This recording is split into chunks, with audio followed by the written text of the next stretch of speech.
글을 써나가면서 느낀 거는 정치를 하려면 누구나가 이게 자기를 돌아보는 글을 한 번쯤 써봐야 되겠다.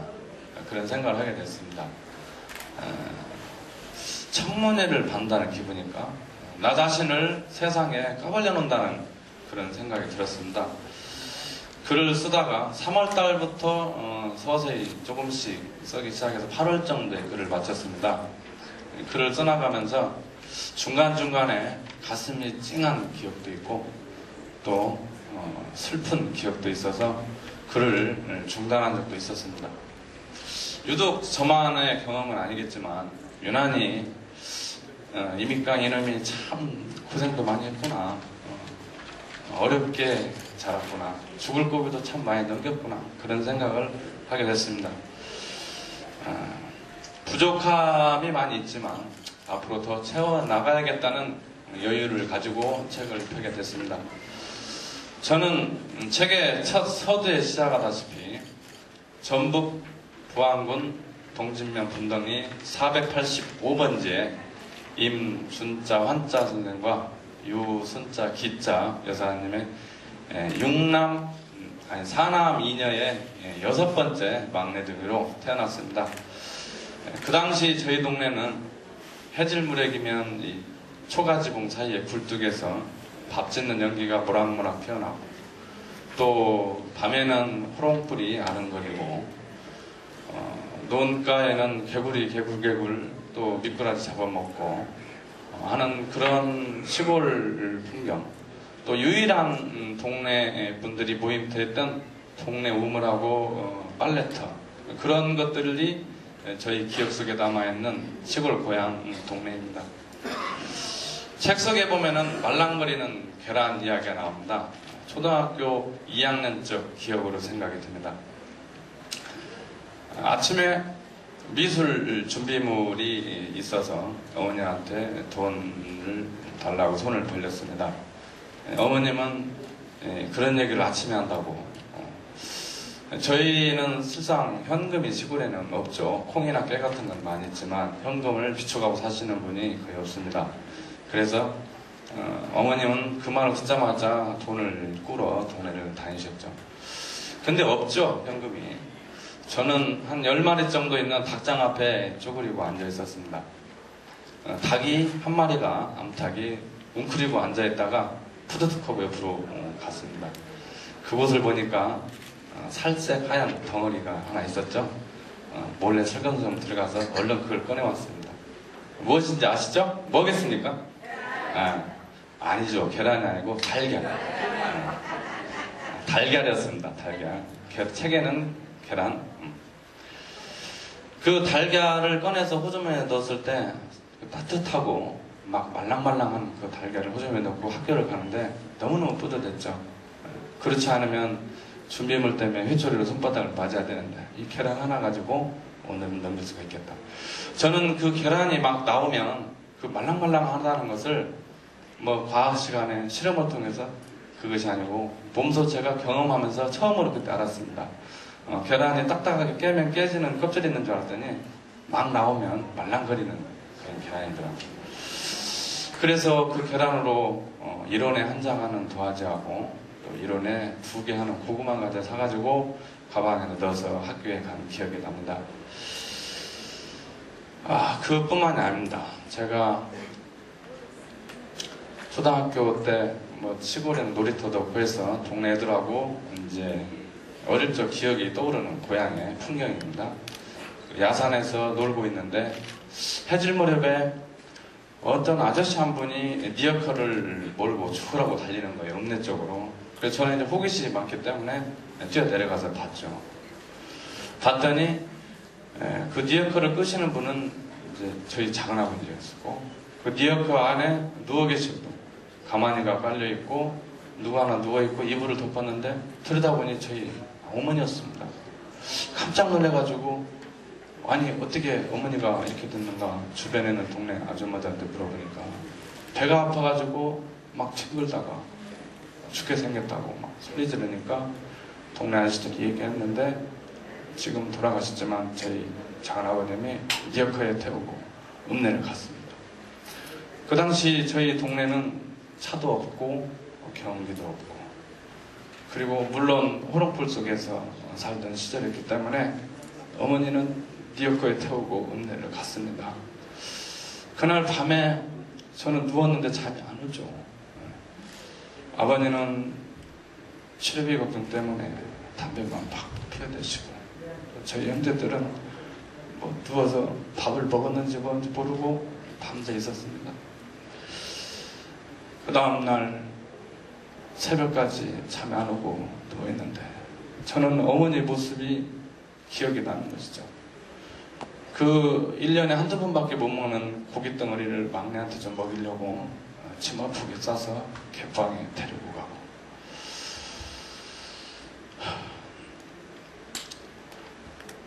또 비료 부대가지고 마당에 끌고 다니면서 빵꾸 났다고 이거 헝거니까 엿써먹겠다고 하니까 새 거 가지고 가면 더 주니까 다음부터는 빵꾸 내지 말고 그냥 사 먹으라고.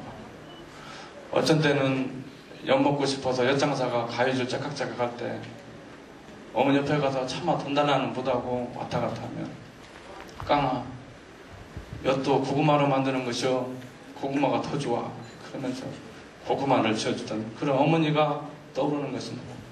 근데 그 어머니가 돌아갈지도 모른다, 수술할지도 모른다, 그런 얘기를 들었을 때 앞이 캄캄했고 세상이 무너지는 것 같았습니다. 너무 두렵고 저에게는 꿈과 미래, 희망 그런 단어를 떠올릴 수가 없는 그런 공포심이 있었습니다. 그렇습니다. 가정에 환자 한 분이, 가정에 우울한 일이 있게 되면은, 더구나 돈이 없어서 치료받지 못하는 가족이 있게 되면은 그 가정에는 미래가 없습니다. 절망 속에, 우울함 속에서 너무너무 힘든 행복은 저 멀리 도망가 버리는 순간이 오는 것입니다. 그런 시골 촌구석에서 태어난 제가 지금은 의사가 돼서 이렇게 먹고 살 정도가 됐습니다. 이제 효도 좀 해볼까, 어머님을 용돈을 줄여볼까. 저희 어머님은 연세가 드셔서 치매가 걸렸기 때문에 요양원에 계십니다.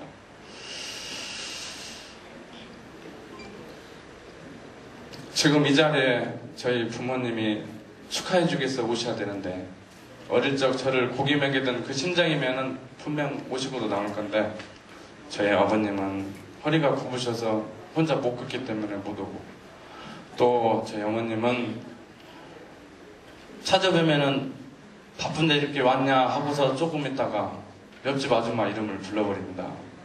너무너무 마음 아픈 요양원에 계시기 때문에 오시지 못했습니다. 저는 어린 촌구석에도 태어나서 지금 의사가 됐는데 개천에서 용났던 시절에 살았습니다. 개천에서 용났죠? 예. 가난한 집에 태어나서 지금까지 된 것도 참 복입니다. 그러나 요즘 어떻습니까? 개천에서 용 못 납니다. 부자의 자식들은 돈 많아서 열심히 배워서 또 부자가 되고, 가난한 집에서 큰 자식들은 못 배우고 일해야 되기 때문에 학교를 중간에 접거나 또는 적은 X의 과외만큼의 성적이 낮게 나옵니다. 제가 10여 년 정도 이 광진구에서 병원을 해왔는데 많은 것들을 느끼고 체험한 것이 있습니다.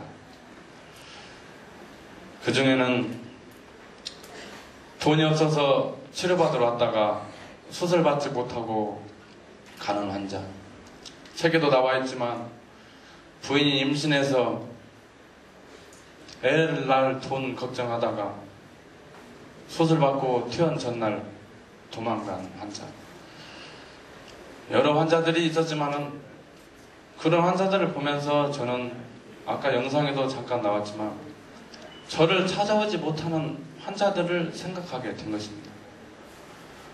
혼자 사는 노인분이 수년간 극적이면서 살아오다가 의사 손 한번 만져봤으면 소원이다는 전가를 듣고 달려가 봤더니 온몸이 피투성이 됐는데도 급적급적 되고 있었습니다. 물론 그분은 어떤 특정 약이나 건강식품 이런 거 드시고 있었는데 그것을 바꿔 드심으로 가려움증이 해결이 됐죠. 이런 것이 우리의 현실입니다.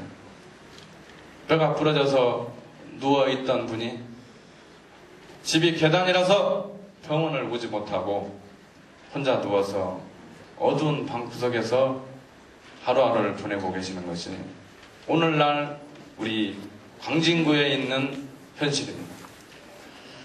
세계적으로 로봇 수술을 자랑하고 다빈치라는 로봇 수술을 자랑하고 G20 정상국이라고 선진국 대열을 자랑하는 대한민국 속에서 이렇게 의사들의 손길을 접하지 못하고 구석에 있는 환자들을 볼 때 가슴 아프지 않을 수가 없었습니다.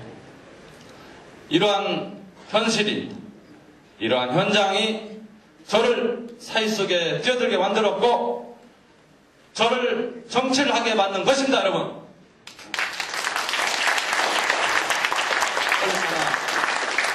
얼마나 가슴 아픈 일입니까?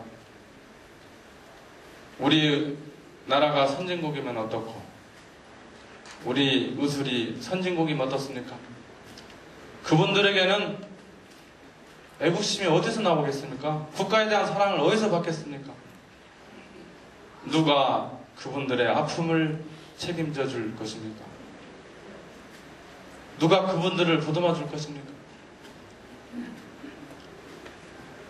우리가 왕성할 때는, 경제생활을 왕성히 할 때는 풍부한 세금을 국가에 냈습니다. 그럼 우리가 가정 형편상 또는 건강이 안 좋아서 경제활동을 왕성히 못할 때는 누가 우리를 책임져 줄 것입니까? 바로 국가가 우리를 책임져야 한다는 것입니다. 그것이 국가의 기능이고 또한 국가의 주인인 국민에 대한 국가의 의무인 것입니다. 집에 불이 나면 소방차가 달려와서 불을 꺼줍니다. 집에 도둑이 들면 경찰이 와서 도둑을 잡아줍니다. 왜 그렇습니까? 우리나라, 우리 국가의 주인이 국민이기 때문에 우리 국민의 재산권을 국가가 지켜준다는 것입니다. 그런데 어떻습니까? 정작 국가의 주인인 우리 국민 자신이 열나고 아프고 사경을 집에서 헤매고 있을 때 국가가 치료해줍니까?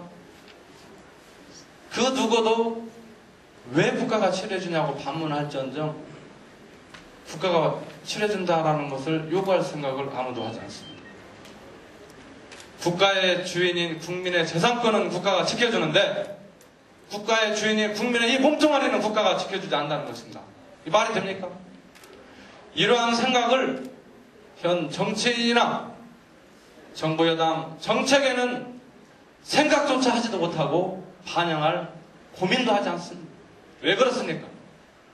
바로 우리들의 아픔과 우리들의 건강을 직접 맞닥뜨려 살고 있는 의사의 정치인이었기 때문에 그렇습니다. 안 그렇습니까, 여러분?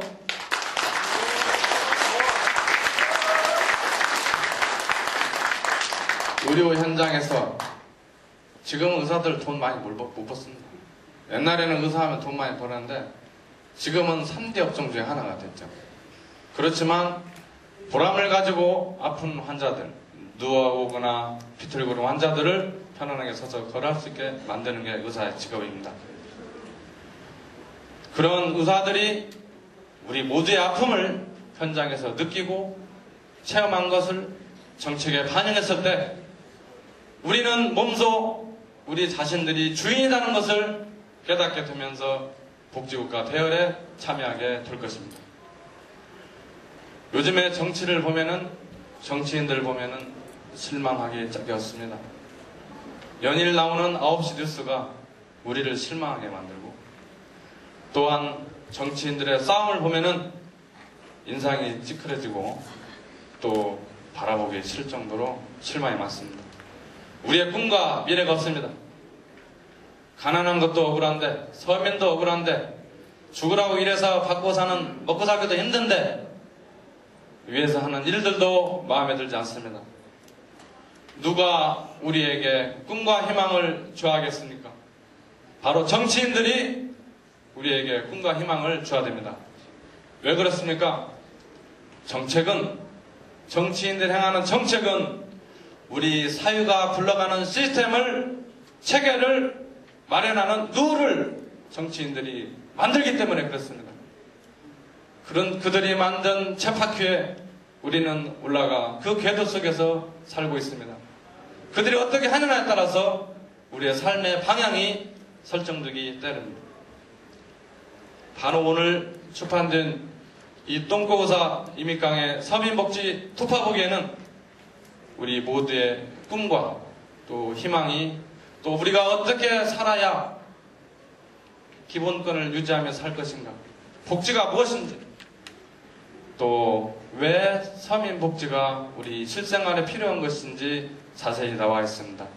샅샅이 살펴보기 위해서 토파보기라는 어려운 용어를 썼는데, 영상에 나온 듯이 토파보기라는 것은 요모조모 구석구석 자세히 들여다보다 살펴보다는 뜻입니다. 시골 촌구석에서 자라서 이제 어엿한 의사가 된 그 소년의 의사가 이제 꿈을 하나 더 가졌습니다. 대한민국의 미래가 이런 역동적 복지국가가 되는 꿈, 우리 부도가 먹고 사는데 걱정하지 않고 연연하지 않고 돈 없어도 치료 걱정 없는 그런 세상을 꿈꾸고 싶습니다. 또한 책 속에 나와 있는 많은 꿈들이 있습니다. 여러분들이 그 꿈의 주인공이 돼서 우리 함께 내년에 펼쳐질 새로운 정치의 방향에 이 이미강이가 함께 나서서 여러분들과 그 꿈을 나눌 것